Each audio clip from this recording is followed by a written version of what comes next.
We're in the winery at the Grange, a newly built winery at the Grange, Hampshire, which is just outside, just about 7 miles east of Winchester. This is Hampshire Cheese Company. We're based in Herriot, just north of Alton, and I'm Stacey Hedges, and I'm the founder of the company. So, welcome to River Test Distillery. We're based in a village called Long Parish, which is just north of Winchester. We're in a lovely rural setting, at heart of Hampshire in the Test Valley.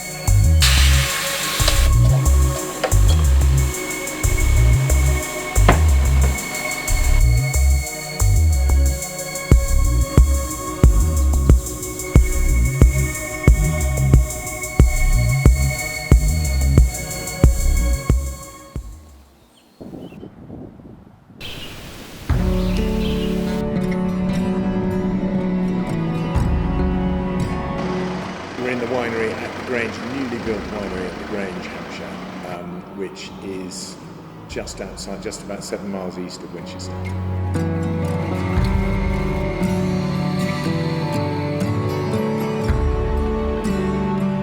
The project was dreamt up by me and my brother and 2 sisters.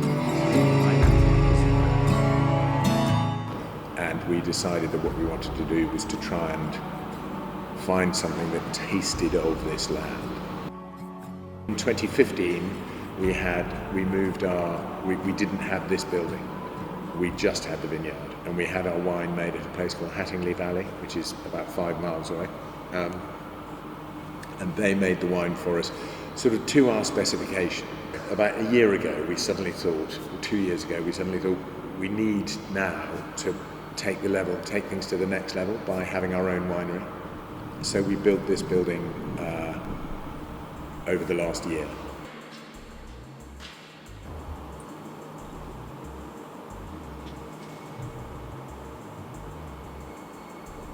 So we are growing all of our own fruit here. So the wines we make are from our own fruit grown in the vineyard here.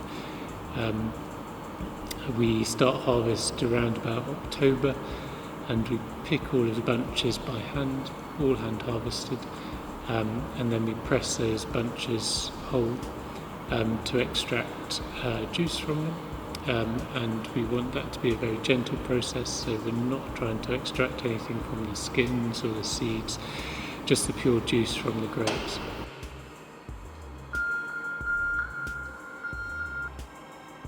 So at the moment we have 2 wines. We have a classic cuvee and a pink, which are both sparkling, and we have different components so that each year we can blend those together to make something that's consistent, hopefully from year to year. So the blending happens in the new year, and then we bottle these wines around Easter, and we add a little more sugar and a little more yeast to what are still wines at that point. They then ferment in the bottle, and that's what creates the pressure, the fizz, and then those wines will age for about 3 years in our cellars here. Now that we've got our own winery here, we'll be looking to make more styles, because we've got more options, because we've got more of our own tanks, smaller tanks, barrels, so we can blend different wines and make different wines. So we've got more control now, we've got our own winery, so we'll probably start making some more. Let's just send a couple of... I'm from the south of France, Béziers originally. What really good here is that it's brand new industry, and everybody is very excited about it, and there is not that competition that you can find in France, because there are so many vineyards. The varieties we grow here are Chardonnay, Pinot Noir and Pinot Meunier, same as Champagne, and they cope very well with the short summer and not very high sugar content. There are differences with Champagne. You cannot say that it's better or worse. I would say it's different. Even if you do exactly the same thing in the vineyard, the wines develop different characteristics. Actually, I just saw this job pop up and I applied for it. I got it. And so I wasn't really sure what I was getting myself into. I didn't really know much about the industry before I got into it, but since I've been here, I've learnt loads, and it's been great. And I think my fans will stick at for the rest of my life. So we've literally just started our winter pruning. So it's a long job. We've got 55,000 vines in this vineyard that all get pruned by hand each year.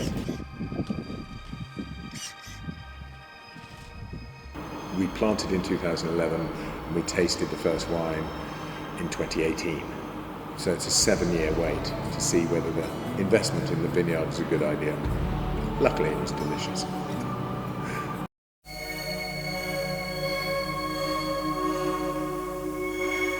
This is Hampshire Cheese Company. We're based in Harriet, just north of Alton, and I'm Stacey Hedges, and I'm the founder of the company. In 2005, I set up the Hampshire Cheese Company. I had been making cheese in my kitchen at home, and I just loved the whole craft of it and learning about how to make cheese. And then we moved from a very small creamery on the other side of the village into this one in 2010. And I have Charlotte is still with me. She was my first employee, and she now runs the cheese making side of the business, and she's absolutely fantastic at training staff and making sure that every cheese that leaves here is in perfect condition. We make 2 cheeses, one's called Tunworth and one's called Winslade, both named after local villages. And we use the French tradition of calling cheese after local villages, and I think that's sort of, historically, that's a really nice thing to do. It puts us sort of on the map. It means that people have some sense of where we're from. And we collect milk from a local farm about 10 miles away, the other side of Alton. And they're a regenerative farm. They've done some crossbreeding for us, and they most of the feed for the cows was grown on their land, which is really important to us, so nothing's imported, there's no soy or anything like that in the feed. So they've done lots of work with us to make sure the milk that they supply is the best milk we can get for cheese making. The building was meant to be big enough to make 3,000 little units of Tunworth a week, which are 250 gram cheeses.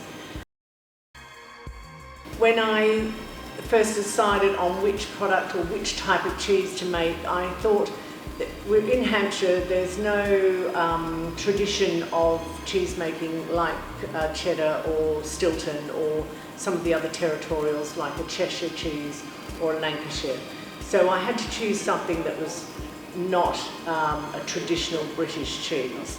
I went to some of the top cheesemongers in London and asked them what they felt was missing from their shelves in terms of unusual cheeses and things, and what was missing was a really full flavoured soft cheese, a soft camembert style cheese which had a really good punch. So that's what I set out to make, and that's what Tunworth really is. It's based on a camembert recipe. It's got lots of flavour. It's ripened very slowly, so you get a really strong full flavour. And it's got a really thin, wrinkled rind, rather than some of the more commercial creameries will make cheeses, that style of cheese with a very thick white rind, and we try to get the rind as thin as possible so it's part of the paste and part of the cheese. The cheese making process, we buy our milk in the morning, we go and get it from a farm, Rotherfield Park. We pick up milk, we pick up about 3,000 litres of milk, bring it back here, pasteurise it through our own pasteuriser, and then we leave it out in the tank, in the process tank, where we add all our cultures, all of our bacteria, our yeasts, and then we leave it out there just to sort of get to a certain temperature, bring the milk into the dairy, into the troughs, into the small vats that we have over here. The milk will then sit for another sort of 10-15 minutes, and then we will add the rennet, and the pH is the correct pH. The rennet will set the milk slowly. Once it's set, we will leave it for about 40 minutes to an hour, depending on the pH and depending on what the butter, fat and protein is. Then we will cut the cheese with, cut the curd with some knives, our curd knives, which are these knives here. This one, and then there's a square one which we do, so that one goes through horizontally and this one goes through vertically, so 2 different knives. That gives us cubes of curd. Once the curd is cut, the whey starts to release from the curd, so you end up with your curds and your whey. Once we've been stirring probably for about 25 minutes, half an hour maybe, we will take some of the whey off, some of the liquid, which will send up into our whey tank outside, and that goes off the pig feed. And then we will mould our curds and our whey into our moulds, and that will produce our Tunworth cheese or our Wednesday cheese, depending on what cheese we're making all day. We make the cheese in the afternoon. It's a very quick process, about 20 minutes. The cheeses get turned about 3 times each day. Winslade gets turned sort of every hour and Tunworth every sort of half an hour. Once that's done, we leave them in this room overnight to keep nice and warm, about sort of 22 to 24 degrees.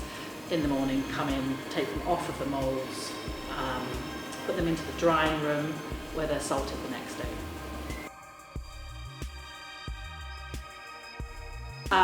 We outgrew this building about 2 years after we moved in. We moved in about 12 years ago, so it's been very tight for space. As you can see, we're squeezed into quite a small room. Definitely expanding, maybe another 3rd cheese, maybe a hard cheese. Yeah, we shall see. But definitely, this is what I love doing. This is what I'll always do, so yeah.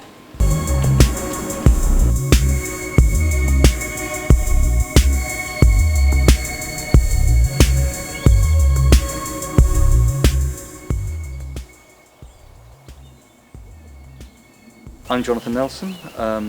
Head distiller is my official title. I founded the business with my wife Sarah. We established the business in 2017 and produced our first bottle of gin in 2019, August 2019. We're based in a village called Long Parish, which is just north of Winchester. We're in a lovely rural setting, heart of Hampshire in the Test Valley. So the process of making gin is actually quite straightforward in that what you're taking is a neutral grain spirit, vodka essentially, and you're flavouring it. You're flavouring it with the botanicals. For it to be gin, it has to be predominantly juniper. Most gins also contain coriander because that sits quite, makes a nice balance with the juniper. And then from that point, you're really free to go. So for us, when we make a gin, we try to capture an essence of place. And that's why for us there are 3, we try to put riverside botanicals in there. Key ingredient in our gins that we think makes our gins stand out from other gins. We think gives our gin a particular uniqueness is the water.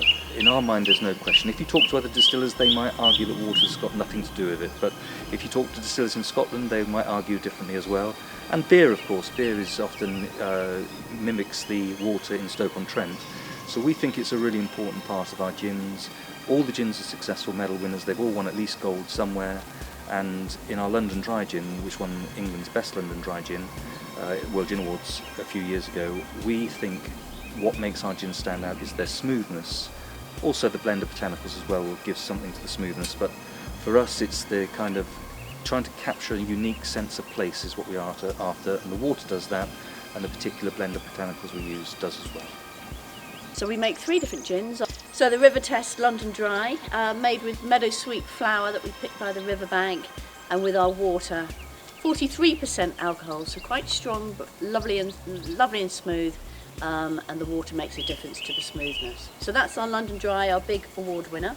For Chalkstream Gold, we use local barley as a botanical. Maris Otter barley only grows in England, and we know the farmer, the barley is grown in the fields around Long Parish.